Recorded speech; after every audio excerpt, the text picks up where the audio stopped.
ɓiɓɓe fulɓe andu diine maɗa fedde heblo sukaɓe afrique takkusana yoni to dimata demeta ñurkali juma ko on waktu yoni ha to jama alwali kame sincana jama alwali ene jeeya e gardidi kabruji men hoorejo leydi sénégal hono président Macky Sall tawite to Paris lamrugo leydi France kame joom suudu mum Mayram Faye Sall ngam tawtorede sommet ko fati banggue jaame kisala faggudu windere ko wala ɗum ko hoorejo leydi France Emmanuel Macron foti so tawi kay manda mawde leydi o joofi ma toɗɗomo e cetal bitengala pe ka ngala windere to leydi Mauritanie hoorejo leydi ndi Mohamed Cheikh Al Ghazouani taweteɗo toon to Arabie Saoudite ngam tawtorede jonde wiyande sommet arabo afrique ligue taw ko ligue arabe ma en ketto hen musidɗo men Alhassane Oumar Mbocca to leydi Mali oɗo saaha teska ko ngakkugol sukara yoga jeereji leydi Mali jagorɗo jeeygo o Moussa Alhassane Diallo holliti ɗum ɗo hen yataw wona ɓen commerçaɓe adtoɓe goni caggal ɗeɗo hen gueɗe kala leydi Guinée Conakry nokkure ɗo Karefia ne tawe nder Kindia tan musɗo waɗi toon ko gorko kay nangui ɓi mawnum debbo jaaro wele duuɓi 11 o yooɓi fittanum taw ko jamdi jeeyi sababu o tuumiguel ko cukuñago kabruji men mana ene hatto Burkina Faso Côte d'Ivoire Algérie Madagascar ma en jaaha to Nigéria kame joolama jaɓeri musidɓe tedduɓe woto goɗɗe joni jañoɗen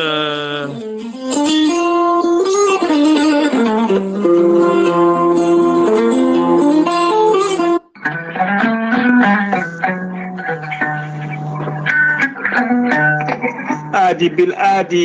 salade aadi ɓuuri firtude aadi ceerno Djiby Sy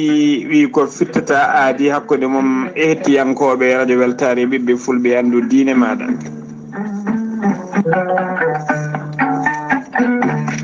ceerno Djiby Sy ko wittiyanke leɗɗe ko safriyanke safruji fina tawa ceerno Djiby Sy ko jaadino ɓalawal danawal kala ceerno Djiby Sy ko labdo reedum alaɗo wune cafro rafiji kewɗi ɗi jiiɗa cirol ceerno Djiby Sy Allah ne luɗu ɗum gandala e hattani yaltini dendagal mborosaji kewɗi gonoji nder reedu neɗɗo tawa reedu mum seekaka ko leɗɗo o rokkanma so tawi a waɗino wirumani foof yalta ha laaɓa ha jiira guite maɗa ceerno Djiby Sy ne jogui leɗɗe fannuji tati hen fannu goto so tawi a hutorima ɗum fodde 1 fen yaltayma ha laaɓa fannu goɗɗo ko 1 fen yaltayma ha laaɓa fannu tataɓo waddete koye gawri samme walla gawri suuna so tawi a waɗino wirumani rafiji kewɗi sanne ma jaltuma ha jiira guite maɗa ceerno Djiby Sy ne yawrani rewɓe ronkuɓe sowade rewɓe dartoraɓe e rewɓe sattoraɓe dewle kala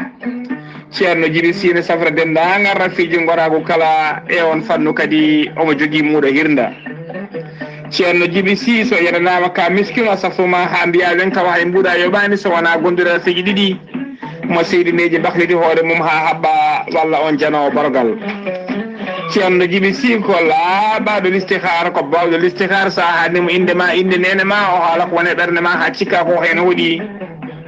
wonande waɗanteɓe listihara tawateɓe nder leydi Sénégal e dendagal leyɗele ñamoje franc CFA ko temedde 4 CFA so tawi ko wonɓe leydi Mauritanie ko ujunere uguya ceerno Djiby Sy ne jogui numéro Wave ko numéro Orange Money ko numéro makko kadi appel nder leydi Sénégal mbatta ko 00 221 78 128 35 98 so tawi noon ko yiɗɗo yewtude makko to banggue WhatsApp numéro makko ko 00 222 47 22 80 84 ceerno Djiby Sy ne andina dendagal kilineɓe mumma base makko tawateɗo naksonne golla ha no hannirta ni ene tawi ɗon min yitano wiye ceerno Alassane Sy numéro mum téléphone ko 32 62 04 99 ceerno Djiby Sy ne andina dendagal kilineɓe mum e oɗo saaha tawate koto Agname Siwla galle makko ne tawe dande goudron waɗɗani direction Wave mawɗuma Agname Siwla dendagal otoji paari Dakar ko damal galle makko wirtoto ummide Dakar ne payi Fouta kadi ko damal galle makko wirtoto ceerno Djiby Sy ne andina dendagal kilineɓe mum omo addi leɗɗe kese pula hen leɗɗe so tawi a wutorima ɗum wonduɓe seero a settare seero ha laaɓa itta jonkoto gonɗo e reedu maɗa ceerno Djiby Sy ne jogii leɗɗe kadi a jubbata heen seeɗa mbadda e ata e denndaangal mborosaaji RFI ji caabotoɗi ɗum faiblesse sexuelle fof ene itta ɗum haa laaɓa ceerno Djiby Sy kollaɓe riidu malaɗo woni e mbadden dando faade makko.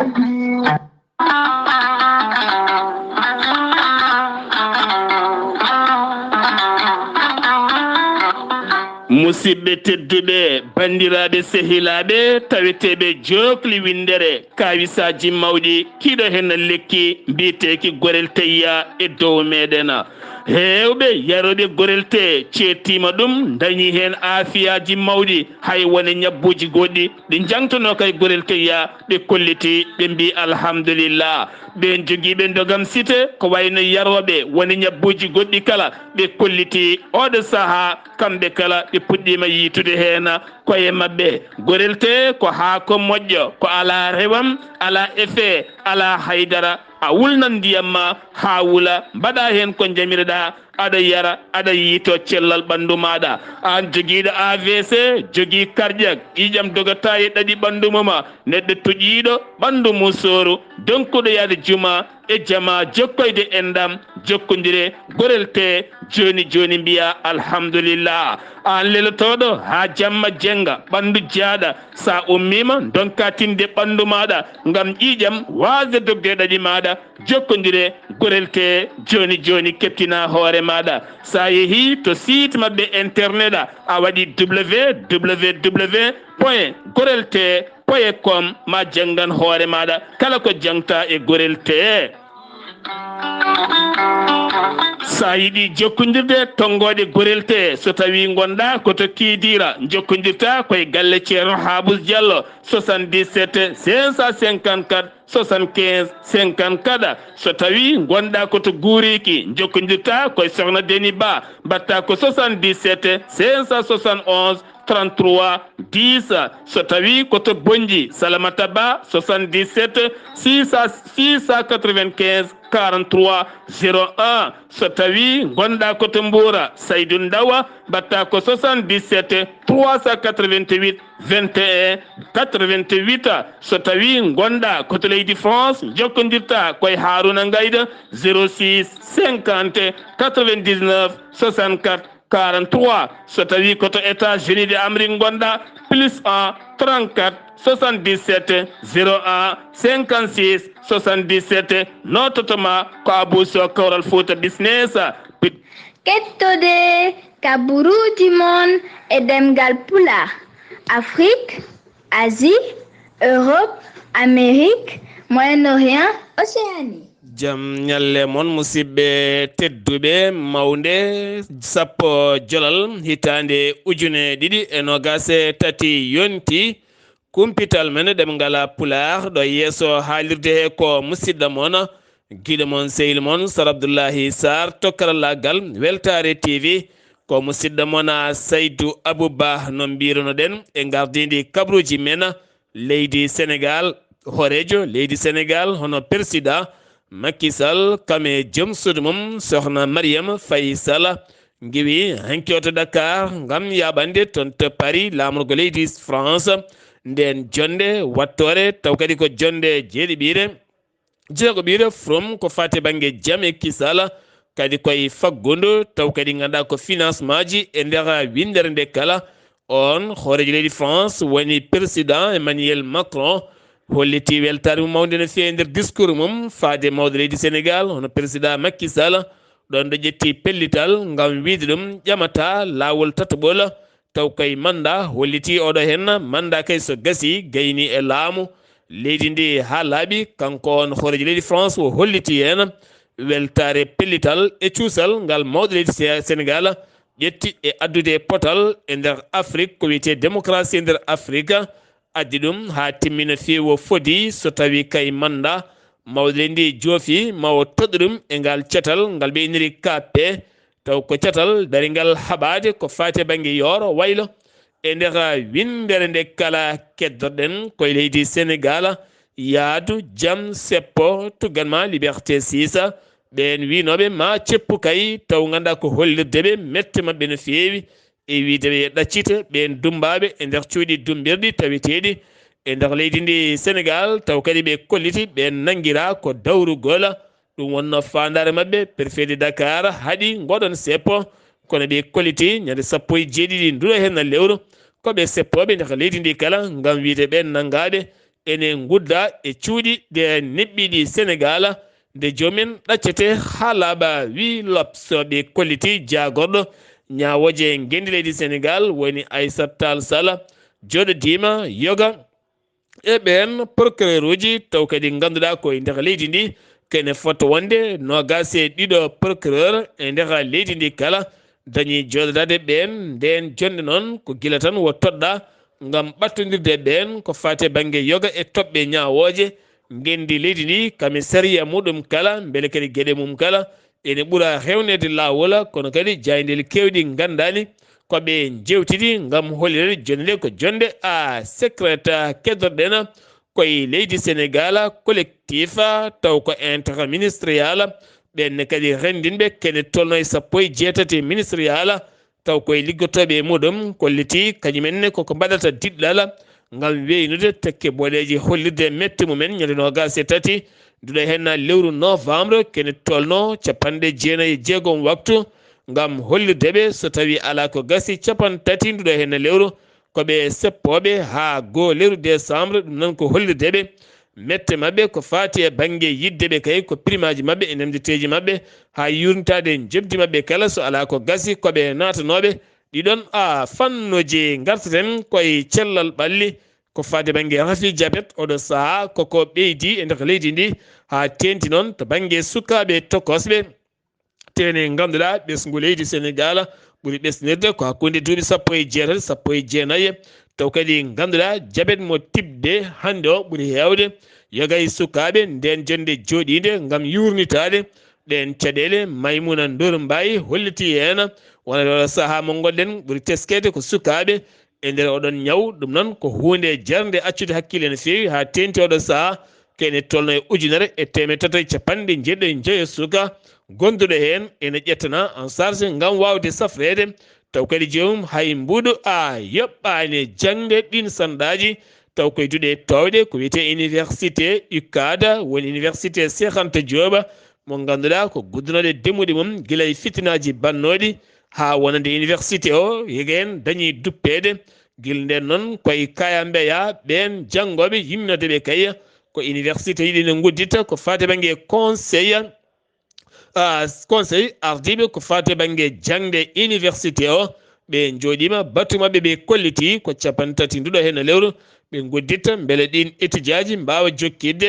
2022 2023 taw koye programme moɓe gonno e dow muɗum inde makko ko Mouhamed Samba Djima mo ganduɗa dumbaɗo guila tan février 2023 kanko no iwno ko toon to Québec artuno ko yidde resde artuno ko resde caggal mum noon koko nanggano guila nden woni koye ɗin cuuɗi hanki kanko e avocat mago ñaguima liberté beele o ɗaccite hayso tawi koye dow sarɗi ɗum jaɓaka jeyno sababu nanguedemo noon ko jofetemo peɗeli mo wallita ɓen seppoɓe nodditoɓe fitinaji taw koye seppoji bannoɗi e nder leydi ndi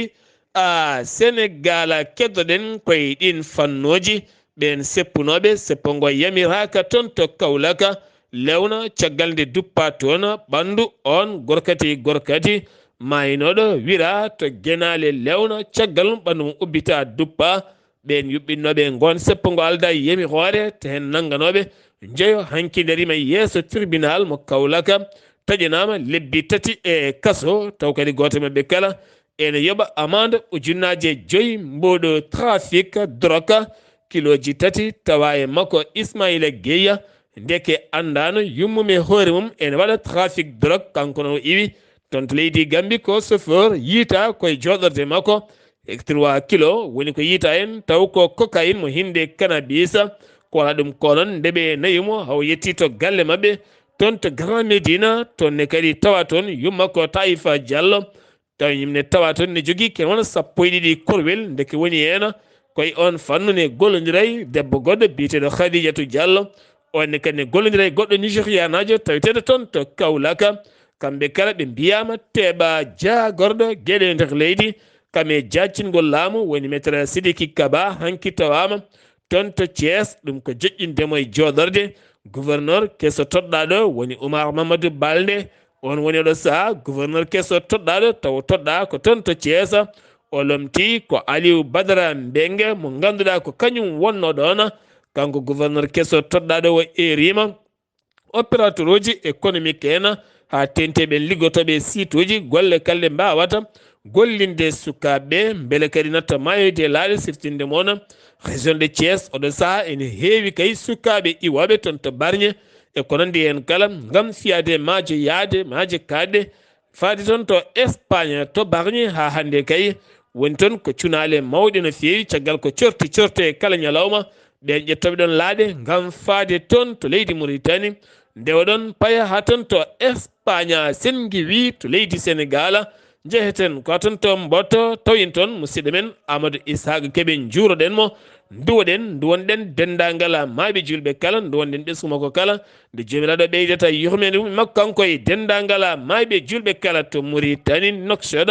tawin toon musidɗo men Alhassane Oumar Mbocce ma artanen e kabroji gendi leydi Mauritanie ɗon ɗo hoorejo leydi mum tawete toon to yaada gam tawtorede jonde towde ko fati banggue kaldigal maɓe kaali en caɗele guuraɗe toon to Gaza Alhassane Oumar Mbocca assalamu aleykum wa rahmatullah. Waaleykum salam wa rahmatullahi taala wa barakatuh. Sar Abdullahi Saar kabri men ɓurɗi tewtuɗo e nder leydi hono Mauritanie e ñalawma hande o mawnde sappo jolal ujunaji ɗiɗi e nogas e tati ko jagol gadde hono leydi ndi hono Mauritanie toon to Arabie Saoudite kanko gadde hono leydi ndi Mohamed Cheikh El Ghazouani o wawi ummade ɗoyre e ñande jeslare e jeetati lewru jolal ujunaji ɗiɗi e nogas e tati sowgo subaka e ragande toon to royaume Arabie Saoudite pour wawde tawtorede sommet arabo africain mo ligue arabe taw kadi ko yimɓe toon taw ko conférence islamique kanko kadi ko leddi wawi kono dustemo toon to aéroport international mo Nouakchott ummotosi gardiɗo hono jagorɗe leydi Mauritanie Mouhamed Wuli Bilal Masoud e wonde e taw ko jagogal ko wala ɗo kuuɓal to galle lamorgo to wonde conseiller taw kadi ko jagogal conseiller taw ko galle laamu ngu toyete e terɗe laamu ngu mbawi kadi yaade ha toon wonde chef état major taw ko particulier wonande galle laamorgo leydi ndi wonde directrice adjointe mo cabinet mo gaddi hono leydi ndi wonde on gouverneur banggue hirnangue Nouakchott wonde vice président taw conseil régional mo Nouakchott ko ɓen tigui mbawi dusdemo ha wawi kadi hono yaɓande toon to Arabie Saoudite kanko kadi ko leydi ndi Mohamed Cheikh El Ghazouani wawi hono ɗoftudemo e oɗo délégation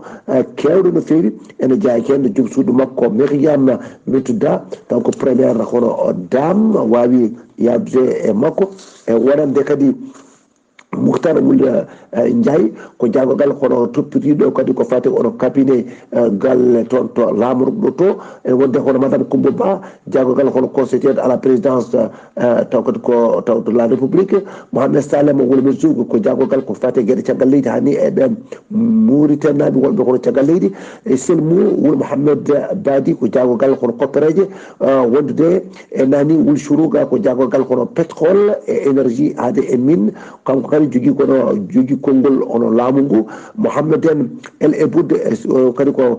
toppitiɗo ko gueɗe taw kadi ko ambassade mo leydi Mauritanie toon Arabie Saoudite wondude e El Hussein Dieng taw ko délégué permanent goɗɗo e leydi hono Mauritanie taw kadi koye toon to ligue arabe to wondude Ahmed Wulba ɓuuri andirede Hameyda taw ko on ko conseiller to galle laamugo to wondude kono Sidi Mohamed Wul Sidi Diavar ko on toppiti ko affaire mission ngaji to galle laamugo to wondude El Hassan Wul Ahmed ko directeur général taw ko protocole ono laamu ngu wonde e délégation taw ko national taw ko patronat mauritanien taw kadi ɗofti woni ɗum e hoore nde ko Zeyne El Abidine Wul Cheikh Ahmed taw ko kanko woni kono président ɓen kadi joguiɓe ngaaluji ɗo e nder leydi kono Mauritanie jagogal ko fatti e taw kadi ko pire e kañum dewi wonde kañum ene jogui kadi welaɓe weytare saga kay nde ɓe mbawi kadi kono kadi joom rokkude kay hono to ko tinnugol coopération mabɓe e UNESCO kanko jagol ngal taw ko pine hani e cukago e coftal ɓalli e taw kadi e jotudel hakkude mum e jakkako no gendi o wawi wonde kono haalande makko taw kadi ko ñande jaslare jettati lewru hono jolal ujunaji ɗon nogas to conférence général mo UNESCO taw kadi koye oɗo session batta o capanɗe nayo e ɗiɗi miijo e wawi wadde noon to leyɗele to leydi hono France lamol ko mum paari e wawde kadi wiide wonde leydi hono Mauritanie de kañum ko fate kadi guila e jangde science hani e pine ene ƴelliti no fewi o wawi kadi wiide wonde taw kadi ko jowtodel mabɓe hakkude kay e ɗen taw kadi ko laabi poƴƴi wonde e fandare wonde ha yetto fandare mo UNESCO joguino kadi e yakare mum gam kay wawde kay titinde ɗum oɗo coopération baɗɗo kadi gartam no fewi hakkude kay taw kadi ko UNESCO e nder leydi e wonande leydi wono Mauritanie e gueɗe kadi payuɗinde hani jogade kadi gueɗe mantinde ɓurɗe kadi wonde kadi himmuɗi taw kadi ko neɗɗagu taw kadi ko wonande taw kadi ko ɗen kadi terɗe ɗiɗɗe o wawi kadi ono wiide wonde kadi wonanimo kadi kono gartam mawɗam e fayida mawɗo e oɗo conférence taw kadi ko wawde wiide wonde hen ene haali hen ko affaire kono deƴƴal ene wawde kadi jotodiral moƴƴal hani e wawde kadi lukkude e kala neɗɗo kadi hono taw kadi ko wiyete hono tolérance ko hani e wawde kadi taɓodirde ha artide taw ko ndenka e kisal e deƴƴal hakkude ɗiyen ha haqqillaji ɗi e mbawa hono deƴƴe no fewi o wi noon wonde kadi hade oɗo organisation ene foti kadi wadde kadi rokkude kadi ɗima tigui rigui e diwan kadi hono Sahel o ha wawa hono tidde no fewi o waɗi kadi o wiide wonde ɓe mbawa kadi kono toppirade wonde kono jangde nde e wawde ittude ɗum kadi gueɗe kese ha wawa kadi rende guila e jatti men ha e donaɗi ɗi foof taw kadi ko wawa kadi kono rende taw kadi e diwanuji ɗi wawa kadi taw kadi ko deƴƴal hani e ndenka wawa artude kadi e nder dongre nde e kala ɗum noon ko haala wonande oɗo jagorgal ngal partugal e pine hani e cukago e coftal ɓalli haalno toon to leydi hono France horeji hono leydi hono Mauritanie Mohamed Cheikh El Ghazouani wawi yilanade kono moƴƴere toon to leydi hono Cambodge hono gadduɗo hono leydi ndi Cambodge o hono noro doom Sohamoni e moƴƴitande kono jeytade taw kono leydi mabɓe nden mantade mabɓe yilanadeɓe kay moƴƴere e ɓamtare e nden ka leydi ndi Saar Abdoulahi Saar ko ɗum ɗo woni tonguɗon e leydi hono Mauritanie e ñalawma hande o taw wonno koye dande musidɗo moon Alassane Oumar Mbocci gorko mo Sando gam weltade ɓiɓɓe fulɓe andu dinama fedde heblo sukaɓe Afrique weltare Ayawo TV. Alhassane Oumar Mbocca golle ma jooɗi peewi to gendi leydi Mauritanie sen geewi to leydi Mauritanie paɗena koto leydi Mali to leydi Mali teskama jeereji leydi Mali oɗo saaha woni hen ko caɗele ŋakkugol sukara hayso tawi woni sukara yiyama coggu mum koko ɓeydi no fewi yuɓɓini on conférence taw kadi koto salle de conférence taw kadi ko hakkude makko e opérateur uji économique en kame transporteur en addoɓe ko fate banggue yoga e marchandise uji ɗum noon ko hakkude jagorɗo e ɓen woni Moussa walla mbiyana Moussa Alhassane Diallo jagorɗo jeygu leydi ndi warte wadde toɓɓe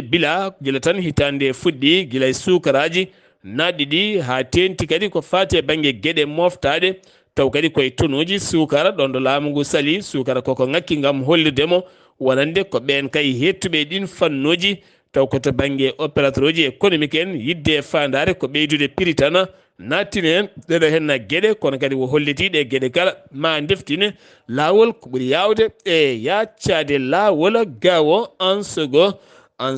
ɗum noon ko groupe animateur uji taw ko radio en second woni biftaɓe e nder auto mabɓe ɗon ɗo ɓe giwno en second aɓe paayi ɗon ɗo ɓe giwno en second paayi toon to gawo ɗiɗo e mabɓe nanga nawa haɗo hen jiitaka kono kadi goto e mabɓe wara ɗum noon wanno ko gila jeeɗiɗi lewru novembre hen goto noon biyeteɗo attino biyeteɗo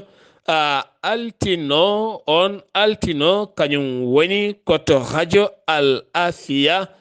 Saliha aga jiidu on kañum e Moustapha Kone o ko kañum woni baraɗo ɗiɗi heddiɓe woni biftaɓe kono kadi ko cetal wallidiɓe islam wal muslimina ɓen kolliti ko kañumen mbaɗi ndeɗon fiyande kono aɗa gonɗen ɓen ganda ko wona ɗum ko noon cetal tambigal ko fati banggue communication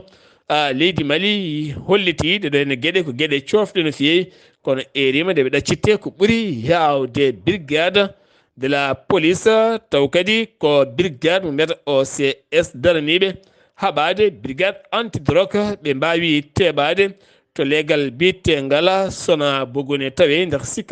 sikaso tawi nder sikaso ɓe nangui toon sagataɓe nayo e nder remorki goto kene fota wonde temedde nayyi brique woni ko tetta hen taw ko cannabis ko préji mum ma yaha tolnoyo 24 million pawɗo temedde pawɗo 24 million pawɗo ujunnaje temedere taw kadi ko franc CFA woni ko fawa e mabɓe kamɓe ɓe tottirama tambiɓe sariya leydi ndi maɓe ndewne lawola ko ɓuuri yawde e yaccade sengi wi to leydi Mali koto Guinée Conakry paɗena finoɓe nokko mbiyeɗo Agrafira ene tawi nder préfecture mo Bongoya taw kadi koye nder Kindia waɗi toon ko tana musɗo waɗi toon ko gorko goto kam nangui ɓinguel taw kadi ko mawnum gorko nangui ɓinguel dewel nguel mawni ko gorko ɓinguel dewel nguel duuɓi 11 taw kadi ko biyeteno nguel Rabiatou Diallo nangui tan ko jamdi o lappinguel e hoore ɗon ɗon nguel wasi fittandu maggel caggal nde o nanga holko saabi holliti nguel ko sukuño guila jibina e galle ko cukuñagu tan andira ɗum noon beele cukuñagu wasa lebde galle he o gayni fittandu mum kanko noon tawi juuɗe gendarme ɓe gam loskudemo e ƴewde ko waɗi ko e ko haali ko mbete ko ɗum woni e hakkille he walla won goɗɗum ko jenti hena gouvernement mo leydi Guinée oɗo saaha galle danejo mo États-Unis d'Amérique holliti ma ɓeydu sembe e kattande gam wallidde gouvernement mo leydi Guinée ɗon ɗo leydi Guinée ne fiiɓi ɗoftade kay ko fate banggue tottidde laamu ngu juuɗe civil en ɗum noon jogori laatade kay ko 2 janvier 2025 hono wirno colonel Mamadi Doumbouya so tawi kay wultare ala hen to leydi Gabon hoorejo leydi muɗum taw ko hoorejo leydi par transition woni général Brice Oligui Nguema waɗi jillu mum jillu adingu woɗɗoyde kay toon to Arabie Saoudite gam tawtorede sommet arabo africaine kanko on hoorejo leydi Gabon tawaɗo toon haadima ko yaade toon wo siifi wo heptini on debbajo biyetenoɗo Jean-François Rogombere taw kadi ganduɗa kam wonno hoorejo leydi par intémire e mayde Oumar Bongo o Ndimba mo ganduɗa Ali Bongo o Ndimba kam laamu leydi Gabon heptinano ko hoorejo leydi oɗo saha o holliti ko on woni kay keptinaɗo on jaltuɗo aduna on woni keptinaɗo hoorejo leydi tataɓijo e nder leydi ndi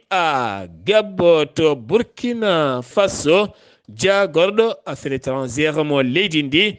woni Olivia Rwamba o holliti ko ɓenni kono kay ɓe kaldi nandirama gam nden kay kisal faso kame politique muɗum kala kay gadini koli mo ene nata leydi ndi taw koye bowal laɗadi woje alay saago koli o waɗe scanner ko wawi wonde kala so yiiɗi wona koli mo ambassadeur mo diplomatie mo président mo ministre ko wawi wonde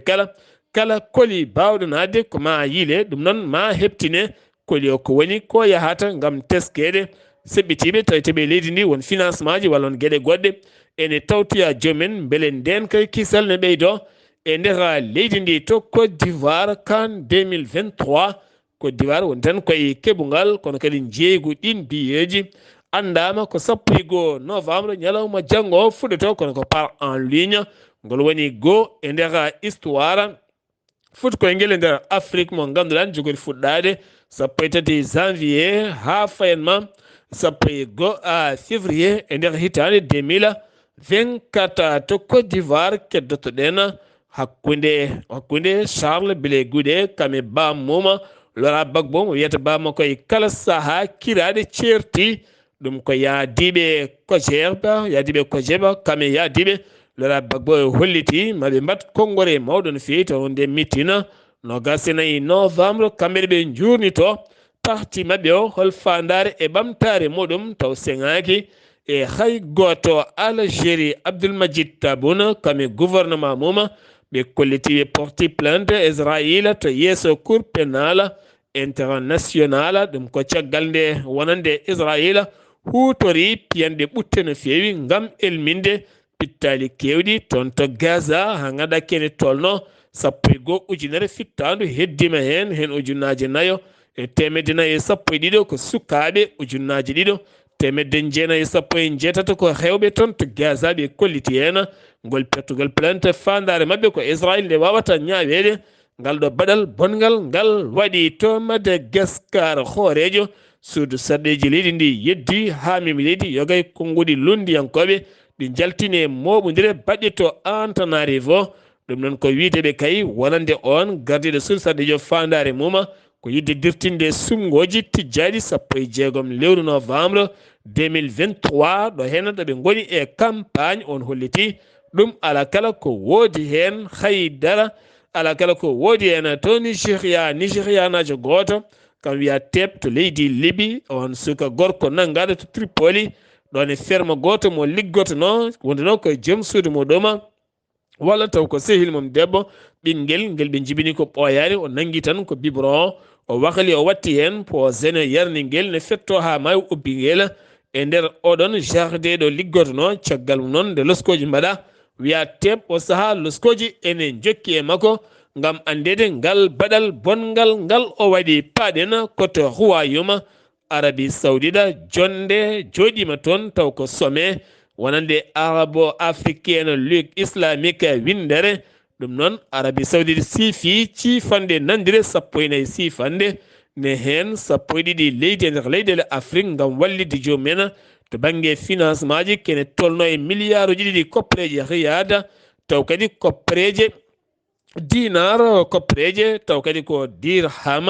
walla mbiyen koppareje dinar taw kadi ganduɗa ɗum faati koye leydi Burkina Faso Benin Burundi Cap Vert nonne kadi Cap Vert Guinée Malawi Mozambique Niger Rwanda nonne kadi Sierra Leone Tanzanie Angola ɓeɗo hen woni wallitteɓe kono faati koye jangde walla samte celal ɓalli walla yaltinde nokkuji jarnoje diƴƴe walla to banggue transport booli beele wawde newnande ɓesguji ɗen leyɗele ha mbawa moƴƴinde ya gara joolam jabeeri Royaume Uni ñalawma janggo o hewɓe heedanɓe Palestine fandare mumen ko yidde seppude e booli britannique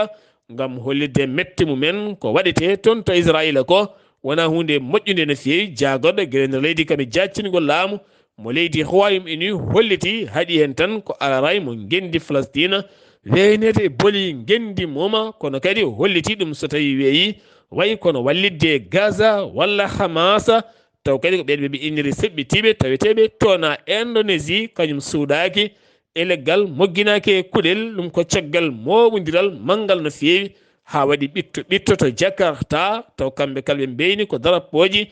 gendi leydi Palestine hollirde mette mumen fitinaji batteɗi e ɓen finoɓe toon to Gaza pittali joɓeteɗi e kala ñalawma yemmena similaji bonɗi kay hobel mo utsi weddi faade Israila kono kanji kalɗi bonnama bonniɗi ko armée leydi Amérique toon to maayo wode o taw kadi ɓen wonande Yemen hobel utsi tumaɓe woni caggal mumen ko leydi Iran guerre Israila Gaza on guerre jeeyi sababu hanki horejo leydi France waɗi jonde mawde no feewi ngam erade yo jeygue darto ko ɓuuri yawde e yaccade beele ɓen gañiɓe ñawɓe kala ɓen heegaɓe tampuɓe ngala to goni mbawa wallede kono ɗum ko noon leydi France holliti 100 millions koppareje euro e nder hitande 2023 ngam wallidde ɓesguji Palestine naɓe ha mbawa yitade hen koye mumen Israila hande o Benjamin Netanyahu hoore jagorde leydi ndi o holliti e nder entrevue goto nawaniɓe to Gaza ngam yidde laamade toon